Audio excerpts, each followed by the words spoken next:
Bismillahirrahmanirrahim. Assalamualaikum warahmatullahi wabarakatuh.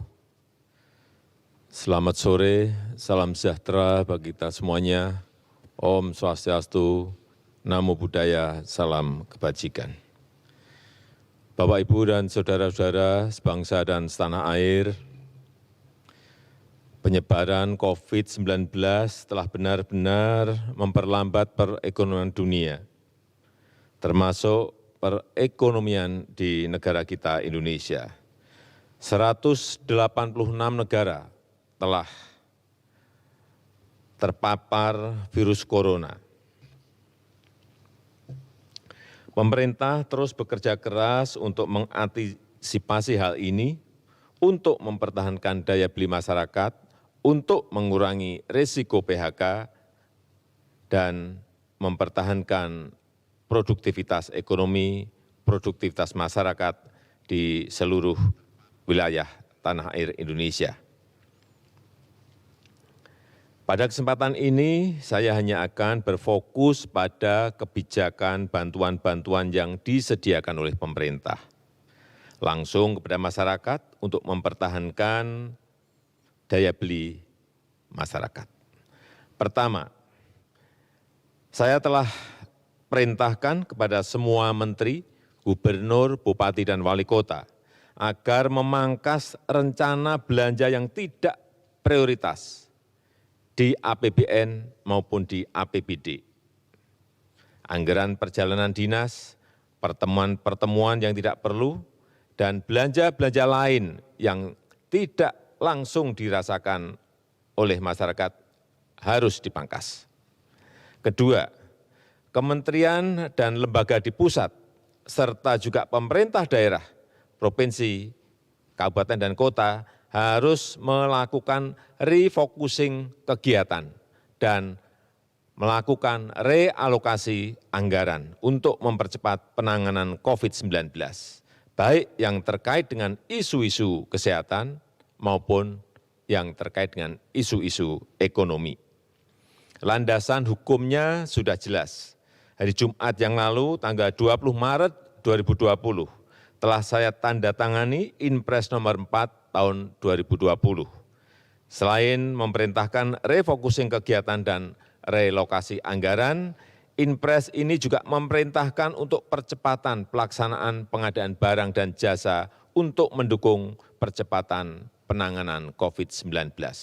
Sekali lagi, bukan hanya untuk penanganan kesehatan masyarakat, tetapi juga untuk penanganan dampak ekonomi masyarakat.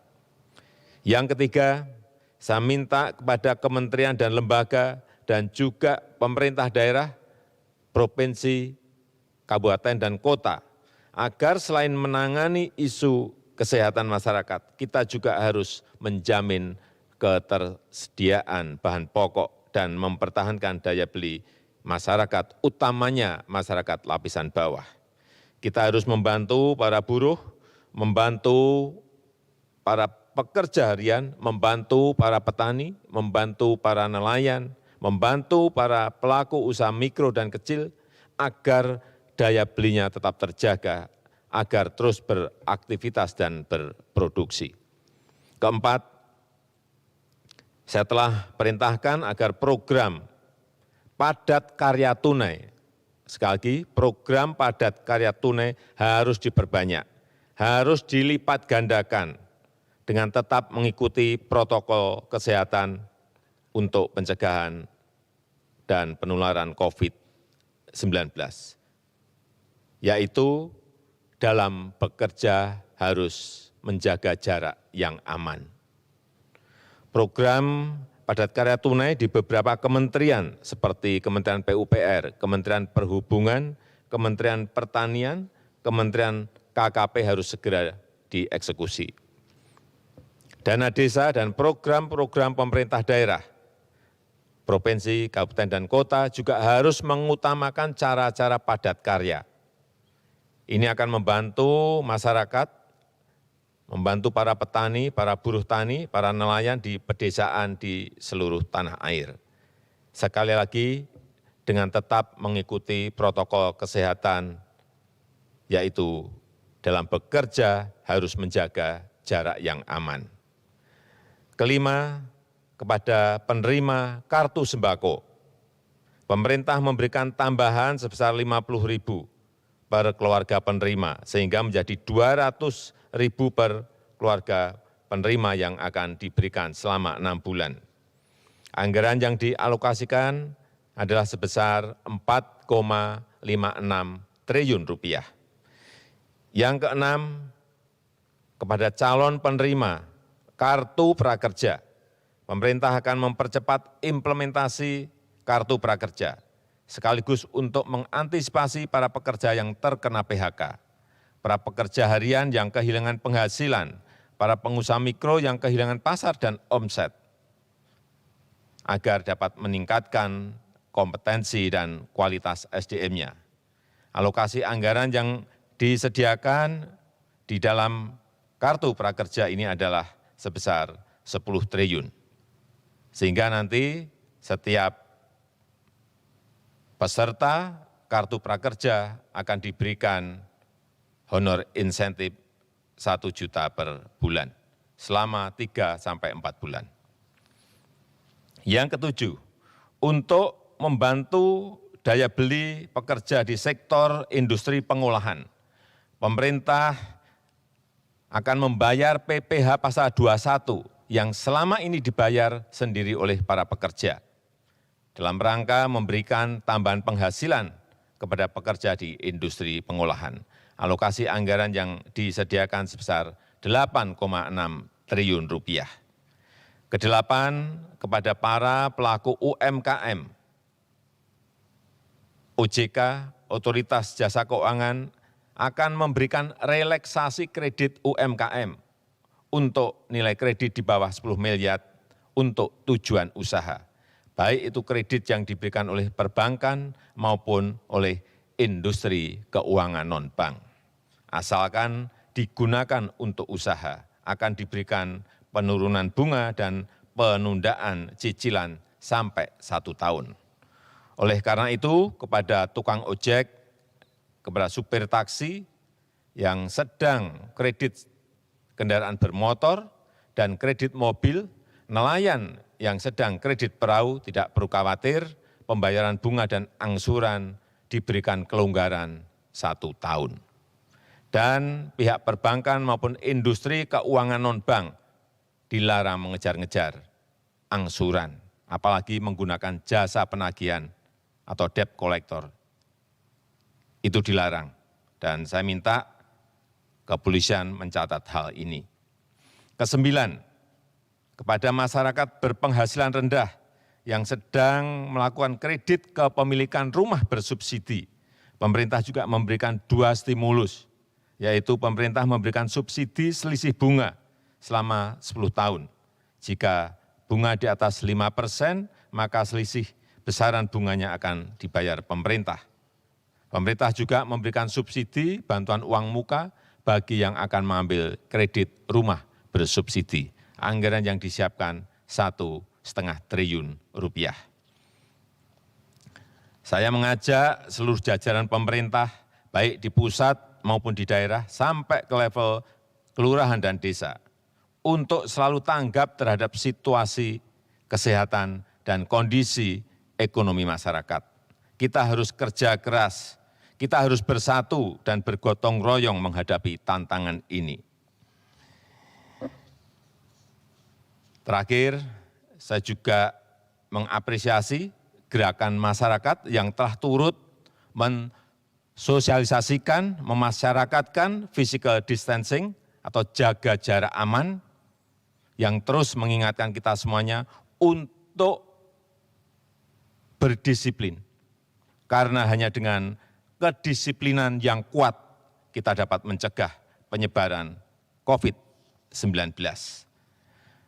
Percayalah, kita bangsa besar, kita bangsa petarung, bangsa berjuang. Insya Allah kita bisa, insya Allah kita mampu dalam menghadapi tantangan global yang berat sekarang ini. Terima kasih, saya tutup. Wassalamualaikum warahmatullahi wabarakatuh. Baik,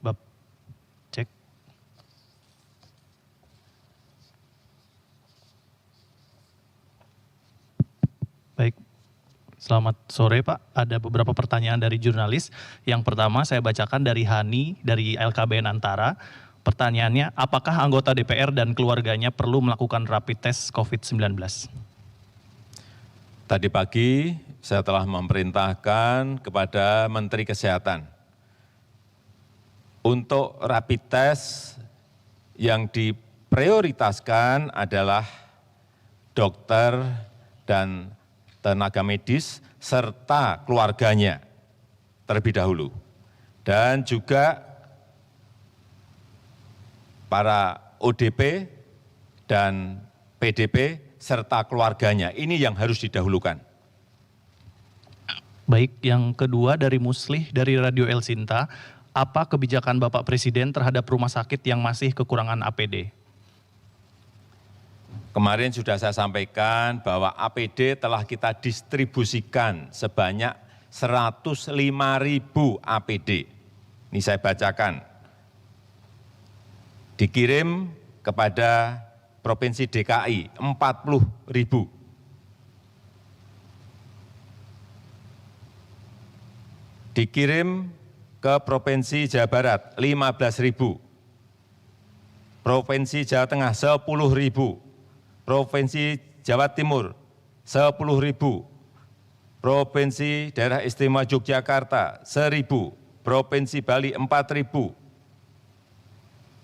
Dan provinsi-provinsi yang lain tadi pagi sudah saya cek sudah menerima semuanya. Hanya saya ingin agar Dinas Kesehatan Provinsi segera mendistribusikannya ke rumah sakit yang memerlukan secepat-cepatnya. Berikutnya dari Aris Bloomberg News, Pak Jokowi, apakah pemerintah akan menerbitkan Perpu pelebaran defisit anggaran untuk penanganan COVID-19? Sudah beberapa hari kita bahas mengenai ini, dan kemarin saya telah bertemu dengan Ketua DPR untuk mendapatkan dukungan politik mengenai ini, dan juga telah bertemu secara virtual dengan Ketua BPK dan seluruh pimpinan BPK. Intinya kita ingin ada relaksasi dari APBN dan saat kita mengeluarkan Perpu artinya dukungan politik sudah kita bicarakan sebelumnya. Baik, yang terakhir Pak, Ican dari Kompas.com, ada pasien mengeluh ditolak di rumah sakit darurat Wisma Atlet. Ada juga yang mengeluh antrean panjang. Apa rumah sakit darurat ini memang sudah siap? Hasil pengecekan kemarin pagi ke Wisma Atlet untuk rumah sakit darurat corona, saya melihat semuanya siap. Bednya siap, ventilator siap, tenaga medis dan dokternya juga siap. Hanya memang saya melihat masyarakat melihat ini sebagai sebuah alternatif sehingga antusias mereka menuju ke Wisma Atlet semuanya. Kapasitas untuk seluruh Wisma Atlet waktu kita pakai untuk Asian Games adalah 24.000. Dan sekarang ini yang disiapkan baru untuk 3.000. Artinya kita memiliki kapasitas yang masih longgar. Tetapi saya berharap tidak banyak yang ke rumah sakit darurat corona ini. Artinya kita semua diberi kesehatan yang baik oleh Allah Subhanahu wa taala. Baik, terima kasih Pak. Cukup.